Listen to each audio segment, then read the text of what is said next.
warahmatullahi wabarakatuh. Alhamdulillah, Allahumma salli ala Sayyidina Muhammad wa ala ali Sayyidina Muhammad. Ketika Syekh Ali Jum'ah ditanya, Manil Azhari, siapa itu orang alumni Al-Azhar? Jawabannya, Asy'ariyu Amaturidiyul Aqidah. Akidahnya Asy'ari atau Maturidi. India, Pakistan, Bangladesh, Turki itu Maturidi. Tapi Maroko, Tunisia, Aljazair, Mesir, Yaman, Indonesia, Malaysia, Brunei Darussalam, Patani, Thailand, Moro, itu kita akidahnya Asy'ari. Dalam bidang akidah Asy'ari. Dalam bidang fikih, at-tamadhhub bi ahadil mazahibil arba'ah. Bermazhab dengan salah satu mazhab. Apakah mazhab Imam Hanafi atau Imam Maliki atau Imam Syafi'i atau Imam Hambali.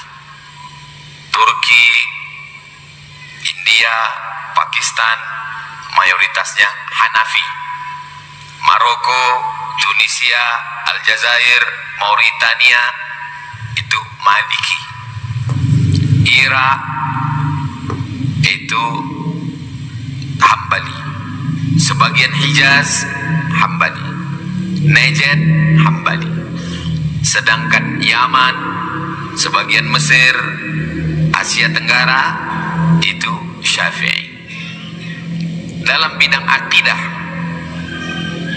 Asy'ari, dalam bidang fikih Syafi'i, dalam bidang tasawuf mengikut Imam Junaid Al-Baghdadi. Pokok dasar-dasarnya Imam Junaid Al-Baghdadi, tapi disusun secara sistematis dan cantik finalnya pada Imam Abu Hamid Al-Ghazali. Makanya selalu ini trilogi namanya. Trilogi ini yang mesti dipegang. Kata dosen kami di Darul Hadis dulu, namanya Syekh Muhammad Yasif. Dia ketua majelis ilmi.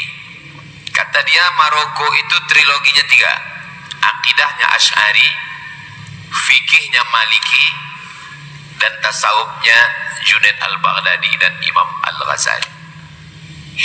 Kata Hadratus Syekh Muhammad Hasyim Asy'ari, pendiri Nahdlatul Ulama, dalam kitabnya Risalah Ahli Sunnah wal Jamaah, NU itu akidahnya Asy'ari, fikihnya Syafi'i, dan tasawufnya Junaid Al-Baghdadi dan Imam Abu Hamid Al-Ghazali. Nah sekarang kita tes dari mulai ujung Aceh sampai Papua, apakah kita pegang trilogi ini? Aceh, nama mufti Aceh Syekh Nuruddin Ar-Raniri yang menulis kitab judulnya As-Siratul Mustaqim. Akidahnya Asy'ari, fikihnya Syafi'i, tasawufnya Abu Hamid Al-Ghazali. Aceh. Turun ke bawah Aceh, Sumatera Utara, nama mufti kerajaan Melayu Delhi itu namanya Syekh Hasan Maksum. Murid-murid Syekh Hasan Maksum inilah yang mendirikan Al-Jam'iyatul Wasliyah. Al-Wasliyah itu akidahnya Syafi'i, akidahnya Asy'ari, fikihnya Syafi'i, tasawufnya Imam Abu Hamid Al-Ghazali. Siapa di sini yang ikut Al-Wasliyah ini? Pimpinan Pondok Pesantren Nurul Azhar, namanya Dr. Kiai Haji Muhammad Hanafi. Kalau Kiai itu pakai sarung. Aceh, Sumatera Utara. Sekarang Sumatera Barat. Sumatera Barat itu Inyak Canduang, Syekh Sulaiman Ar-Rasuli dengan Inyak Jaho membuat satu ormas namanya Perti, Persatuan Tarbiyah Islamiyah. Persatuan Tarbiyah Islamiyah itu akidahnya Asy'ari, fikihnya Syafi'i, tasawufnya Junaid al-Baghdadi dan Abu Hamid al-Ghazali. Siapa alumninya di sini? Namanya Bapak Abdul Wahid dari Cakung.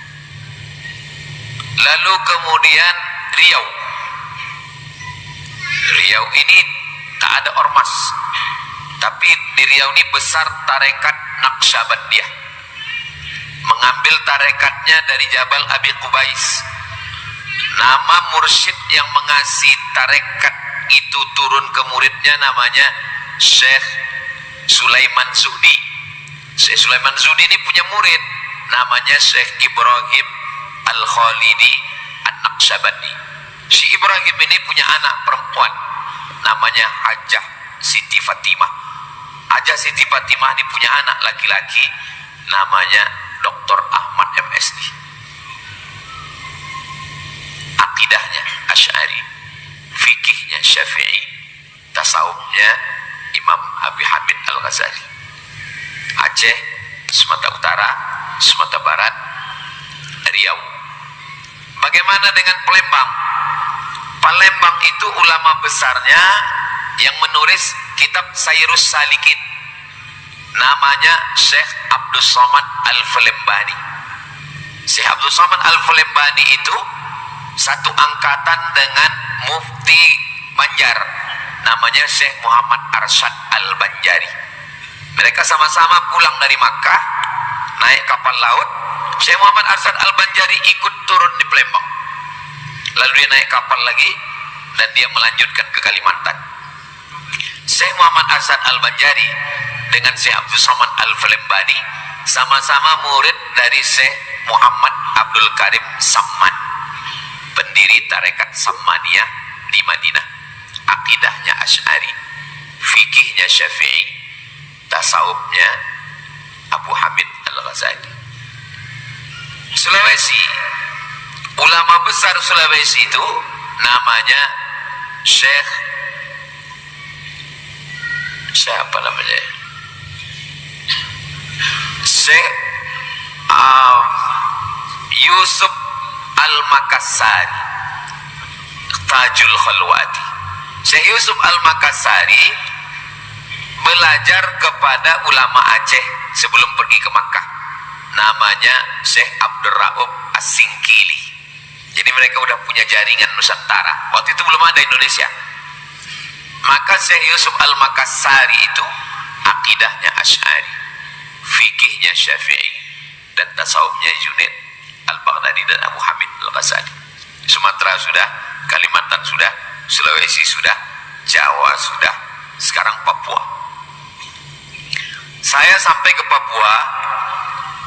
Papua Barat ini banyak rajanya. Tempat kita satu raja, dia sampai raja 4. Banyak raja. Dan raja itu masih hidup sebagiannya sampai sekarang. Saya dibawa ke rumah salah satu raja itu, namanya Raja Patipi. Apalah yang ada Tuan Raja Patipi simpan? Dibawanya lah dari kamarnya, ada bebungkus kain, dibukanya, sampulnya kulit rusa, isinya kulit kayu. Setelah dibuka, saya tengok isinya adalah sholawat nariyah. Yang membawa Islam ke Raja Ampat, ke Kaimana, ke kampungnya Ustadz Fadlan Garamatan, itu adalah ke Fak-Fak. Jangan sebut ke orang barat Fak-Fak. Itu adalah orang yang mengamalkan sholawat nariyah. Sholawat nariyah ini datangnya dari mana? Dari Maroko. Disebut juga dengan sholawat taziyah, karena Imam At-Tazi. Apa akidahnya? Akidahnya Asy'ari, fikihnya Syafi'i, dan tasawufnya Sunni Abu Hamid Al-Ghazali. Jadi dari mulai Aceh sampai ke Papua seragam. Akidahnya Asy'ari, fikihnya Syafi'i, tasawufnya Al-Ghazali. Inilah yang mau kita rawat, kita jaga. Itulah kenapa orang Indonesia dia belajarnya ke Al-Azhar. Kenapa? Karena antara Nusantara dengan Al-Azhar connect dia, nyambung. Kita kalau tak nyambung nih susah. Jangankan mau nyambung masalah agama. Besok saya mau ke Malaysia, sampai nanti di Sabah. Besok saya dari Kuala Lumpur ke Sabah, udah susah mau mencolokkan, mau charger. Kenapa? Karena di tempat kita coloknya 2, di Kuala Lumpur 3. Nah, saya mau mengatakan, kenapa kita nih koneknya ke Al-Azhar? Karena 3 tadi, akidahnya Asy'ari, fikihnya Syafi'i, tasawufnya Abu Hamid Al-Ghazali. Nah, ada kelompok satu lagi yang sedang dipopulerkan belakangan ini, mau dicoba kira-kira cocok tidak di bumi Melayu. Namanya bukan Asy'ari, bukan Maturidi, bukan Syafi'i, bukan Hambali, bukan Maliki, bukan Al-Ghazali, tapi apa namanya? Wahabi. Oh, Ustaz nggak boleh ngejek. Saya tidak ngejek. Saya tidak ngejek. Saya bacakan ya kalimatnya. Jadi kalau disebut Wahabi itu bukan mengejek. Nih saya bacakan ya. Apa itu Wahabi? Pertanyaan dari Irak. Dijawab oleh Syekh Abdul Aziz bin Baz. Ini jawaban dia. Saya bacakan ya. Al-Wahabiyatu, Wahabi adalah atsba'us Syekh Muhammad bin Abdul Wahhab.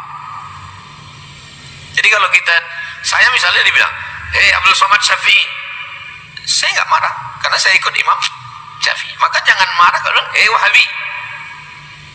Tidak boleh marah karena Wahabi itu bukan hinaan. Syekh Abdul Aziz bin Baz sendiri yang bilang bahwa Wahabi artinya pengikut Muhammad bin Abdul Wahab.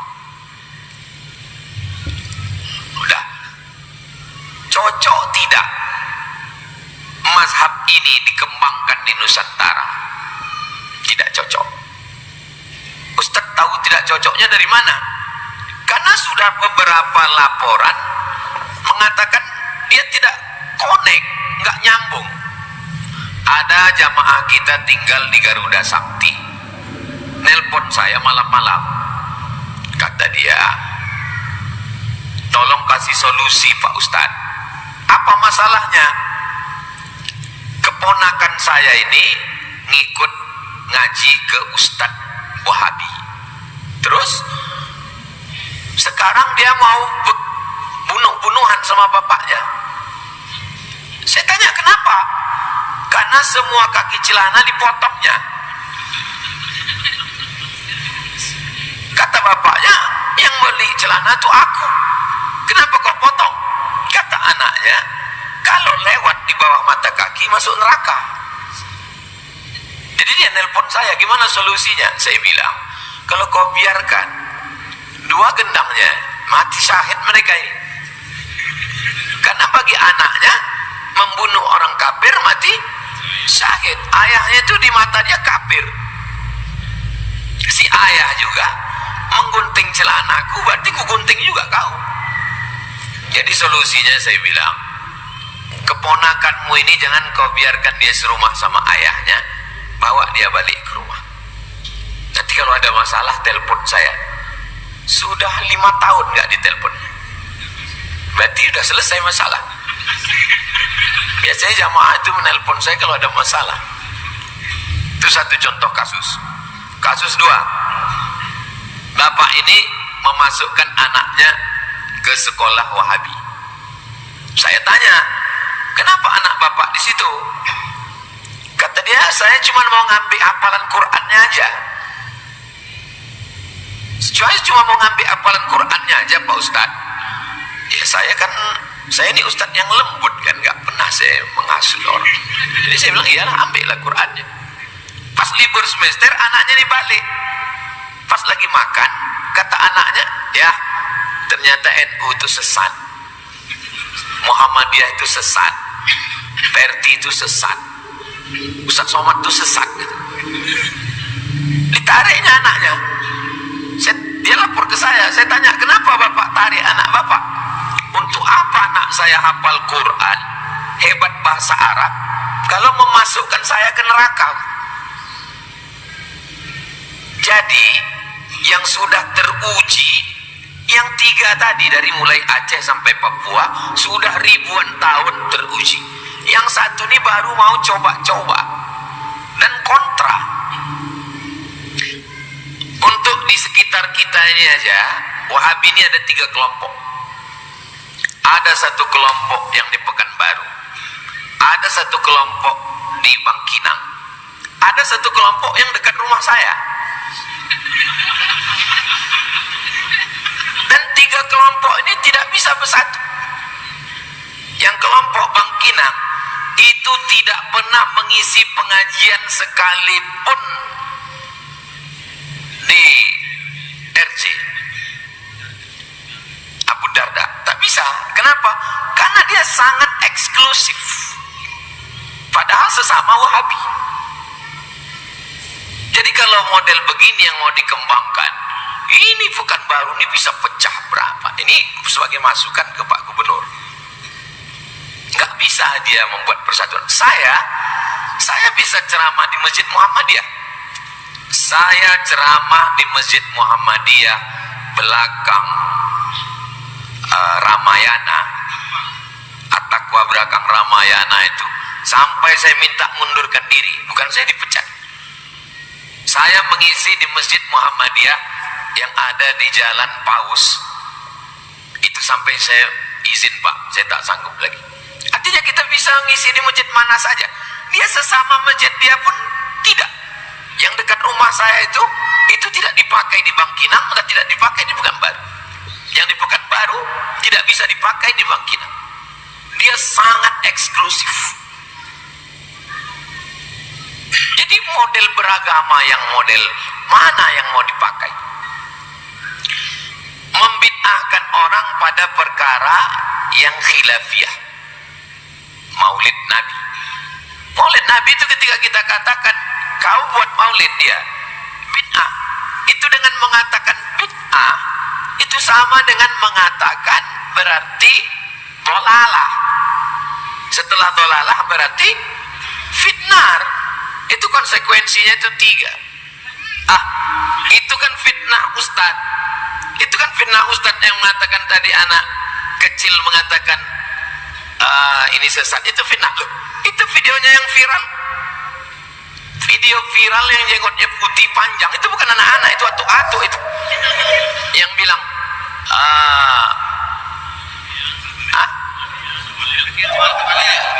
Muhammadiyah firqah dhallah, NU firqah dhallah, Perti firqah dhallah, Jamaah Tabligh, Jamaah Tabaliyah, Somad bodoh.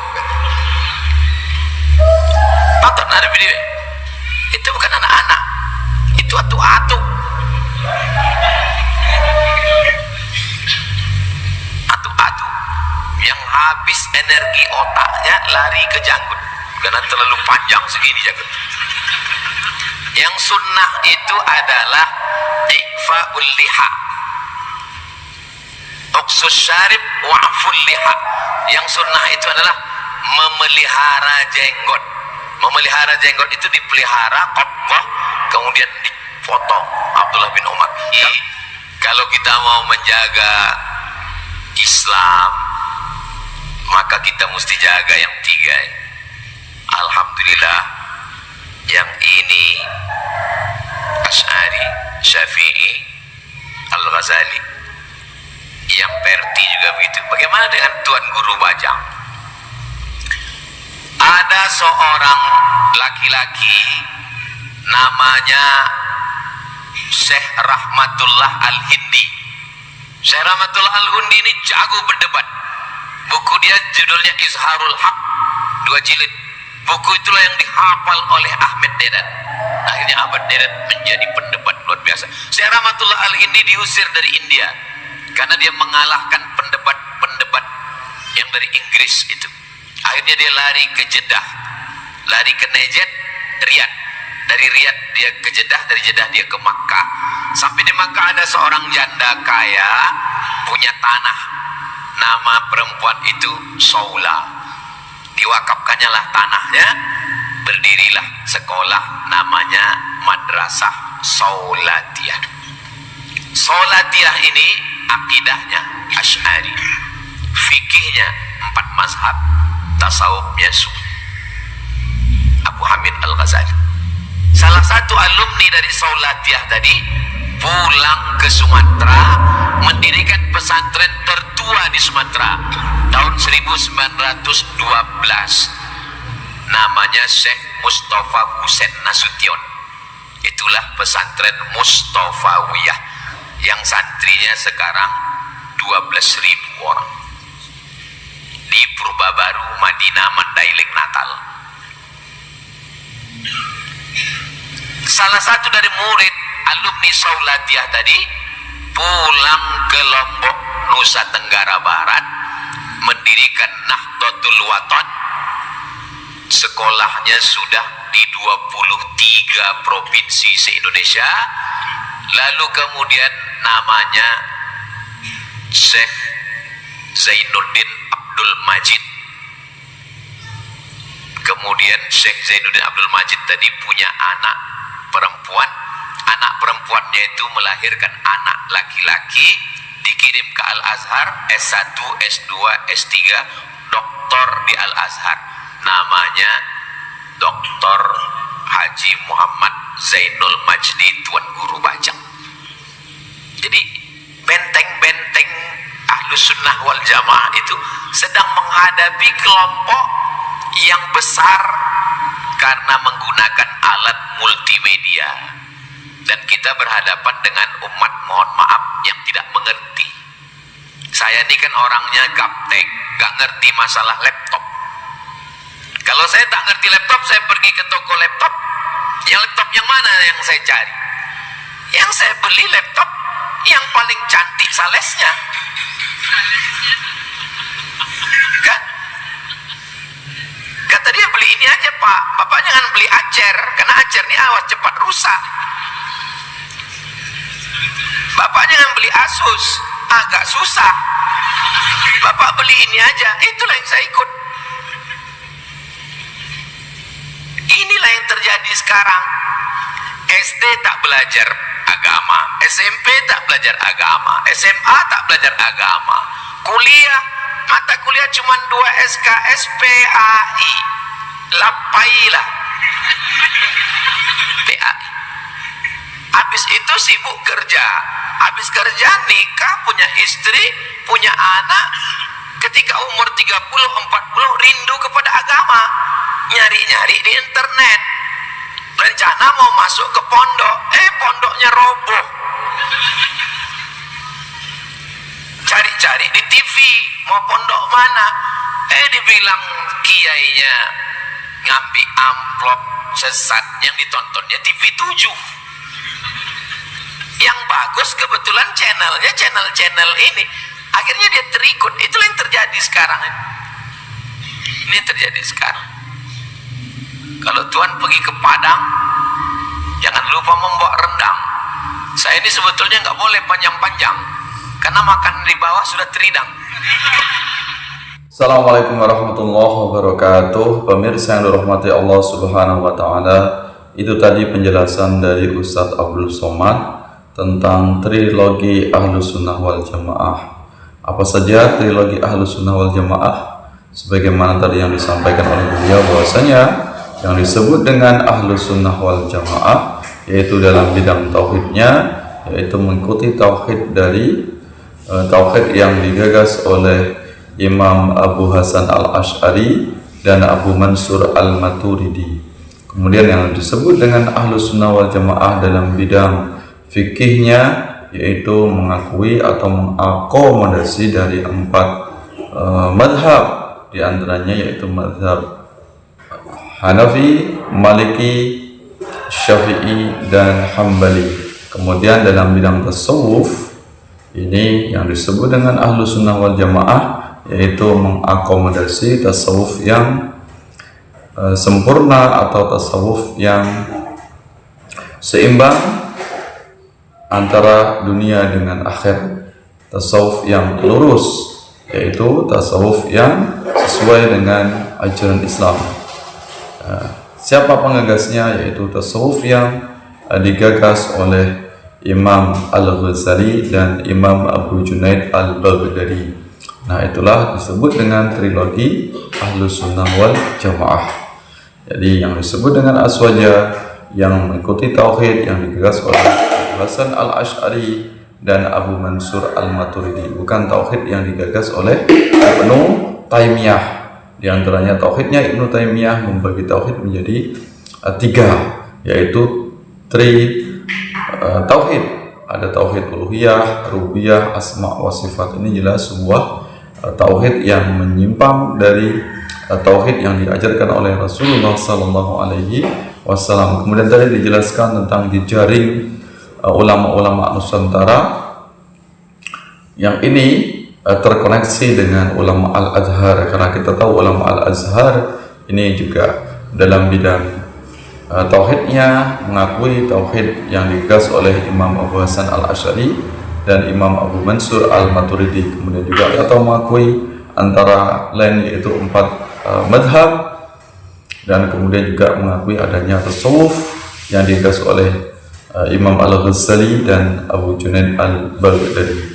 Kemudian kalau kita lihat apa yang disampaikan oleh Ustaz Abdul Somad tadi, bahwasanya ajaran Wahabi ini sangat tidak cocok di Nusantara, karena berulang kali berupaya, ini bahkan sebelum Nahdlatul Ulama lahir, sebelum didirikan Nahdlatul Ulama oleh Hadratus Syekh Hasyim Asy'ari, ini berbagai macam aliran menyimpang di tanah Jawa. Di antaranya yaitu munculnya ajaran yang penuh dengan kebid'ahan yang menyimpang, yaitu ajaran dari Ibnu Taimiyah, ajaran dari Muhammad bin Abdul Wahhab. Inilah yang disebut dengan Wahabi. Ternyata sudah berulang kali dicoba oleh para pengikutnya yang mereka ada lulusan dari Saudi Arabia, namun ternyata senantiasa gagal. Inilah yang menyebabkan tauhid Ibnu Taimiyah, kemudian akidah dari Muhammad bin Abdul Wahhab adalah akidah yang menyimpang, yang sangat tidak sesuai dengan kehidupan masyarakat umat Islam di Nusantara. Jadi umat Islam di Nusantara adalah pengikut dari ajaran Ahlus Sunnah wal Jamaah, akidahnya yang lurus sebagaimana akidah yang diajarkan oleh Rasulullah beserta para sahabatnya. Kemudian dibela kembali akidahnya dari berbagai macam penyimpangan yang ini diteruskan oleh Imam Abu Hasan Al-Asy'ari dan Abu Mansur Al-Maturidi sampai ulama-ulama di seluruh dunia, bahkan insya Allah sampai hari kiamat ini. Senantiasa insya Allah akidah Ahlus Sunnah wal Jamaah akan terpelihara sepanjang zaman. Itulah yang dikatakan oleh Rasulullah SAW dalam sabdanya sebagai Sawadul A'dham, yaitu pengikut mayoritas umat Islam.